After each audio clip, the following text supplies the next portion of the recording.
New this morning, police have identified 30-year-old Quinjavis Lewis as one of the individuals firing a handgun at the crowd. Lewis now charged with reckless endangerment in the first degree and criminal possession of a weapon in the second and third degrees.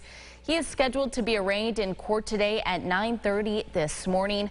Officials have identified the person killed as 24-year-old Willie Wolford of Rochester. That shooting occurred after a crowd of around 300 people turned violent after a fight broke out on a basketball court there. Police describing it as a chaotic scene with an unruly crowd, causing officers to take the victim to the hospital via cruiser as opposed to an ambulance.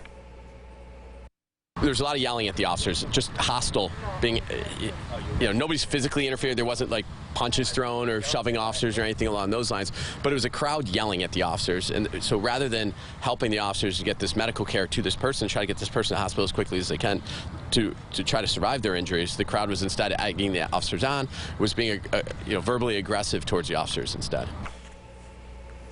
And Mayor Malik Evans said in a statement he is deeply saddened but not surprised about all of the violence. He says, quote, "I especially want to commend the officers on scene at this Monday morning shooting at Clinton Baden Park, where more than 300 people attended an illegal, unsanctioned event and remained in a high state of agitation even after the officers arrived to help. I've instructed the Rochester Police Department to step up its enforcement of illegal gatherings to prevent future events of this nature."